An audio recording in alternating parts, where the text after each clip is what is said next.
Masarap. Masarap mo sobrang malambot. So, hi guys! Ngayong video ay gagawa tayo ng paanang manok. Gagawa ng paanang manok. Magluluto tayo ng adobong paanang manok. So guys, sa mga hindi pa po nakakatikim or di pa po alam kung paano magluto ng adobong paanang manok, guys, panoorin nyo to. Pero for sure naman guys, alam nyo kung paano magluto ng paanang manok, mga Filipino, 'di ba? Kumakain ng ganito. Pero may mga ibang taong hindi kumakain ng paanang manok. So guys, paano ba kayo maglinis ng paanang manok? Kami guys, or ako guys, ang ginagawa ko rito, inaalis ko yung kuko ng paanang manok, tsaka yung mga itim-itim ng paanang manok, like mga kurikong, balala kayo kung anong tawag nyo dyan guys. Inaalis ko po yung mga dumi-dumi. Bawal po natin kainin yan kasi madumi po yan sa katawan natin. So guys, ganyan po ako maglinis ng paanang manok. Kasi guys, one time may nagkwento po sa akin yung kaibigan ko. Yung kaibigan ko na kaibigan daw niya po ay nagluto ng paanang manok. Basta-basta na lang daw pong niluto at hindi na daw po nilinis, hindi na po tinanggal yung mga kuko at yung mga itim-itim. Guys, linisin nyo po mabuti ang paanang manok kasi po guys, madumi naman po ng konti ang paanang manok pag di nyo po nilinis ng mabuti. Alam nyo na yan guys. So ngayon, guys, ipipressure cooker ko po yung paanang manok para medyo lumambot. Gusto ko kasi guys sa paanang manok yung natatanggal siya sa sa buto, yung laman niya. Ayoko po kasi nung ninangat-ngat, ayoko nang makalat kainin. Oh yeah. So guys, hinihingal ako at pagod na po ako mag voice over. So guys, nilagyan ko lang to ng mga sangkap katulad ng sibuyas, bawang, toyo. At lalagyan natin siya ng siya. Alam nyo guys, kukwento ko lang ha. Lagi kong nagagamit yung siya sa lahat ng bagay. Tao or lahat ng mga basta. Siya. Kasi guys, loading talaga kayong mag-usap. Katulad ko ngayon, hindi ako sanay, parang hindi na ako nasanay salita ng Tagalog, English, Japanese. Nagkakahalo-halo na guys. Ganun pala talaga kapag nasa ibang lugar ka. Ewan ko lang yung iba ha, kasi ako guys, napansin ko sa akin, parang naglo-loading ako pag nagsasalita ako. Like for example, yung husband ko kausap ko. Minsan nakakausap ko siya ng Tagalog, English, Tagalog, Japanese, ganyan. Napaghahalo-halo ko.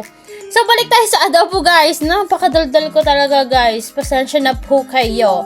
Pinalambot ko muna yung paanang manok. Gusto ko lang yung, katulad yun ang sinabi ko, gusto ko yung natatanggal siya sa buto. Hindi siya sobrang lambot, hindi siya durog na durog. Pwede naman guys na yung buto nakakain. Pero guys, hindi ko siya matansya kung paano ko siya papalambutin ng pati buto'y sobrang lambot ng hindi nadudurog.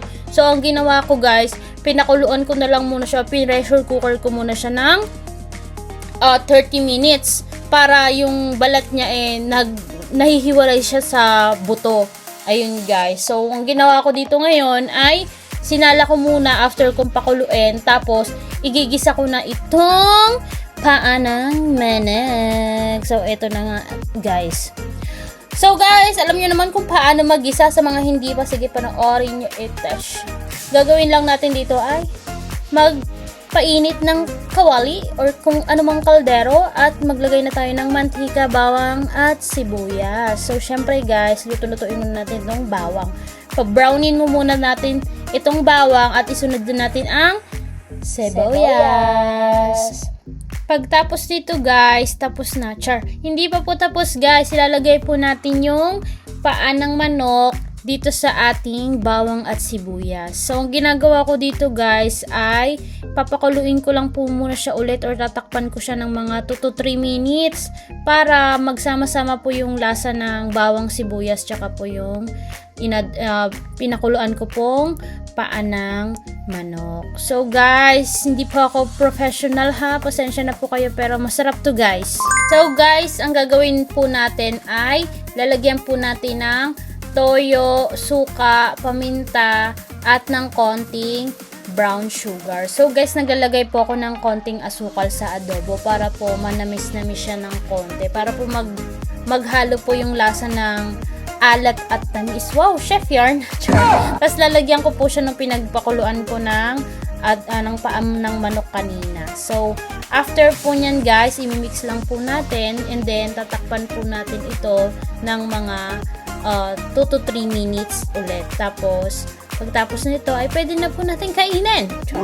Ayun guys, maraming salamat po sa panonood nyo sa aking pagluluto rito. Feeling chef yarn. So guys, salamat po. Sana po supportahan nyo pa po ako sa aking next video. Please like, share, and comment na rin po kayo sa aking video. Maraming salamat po. Thank you for watching! Ang sarap. Ang papagulong, sobrang malambot. Hindi na nagtanong. Guys, wala nang salitaan dito.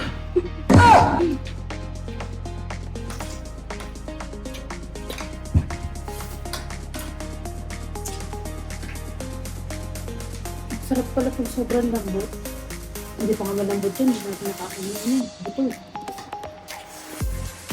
Sobrang nakakaano talaga ang pressure ko. Kaya lang, kasi sa pinakuluan mo. Kaya lang yung anong manok. Madudurog na madudurog. Harap na yun. Nalalasog din ba?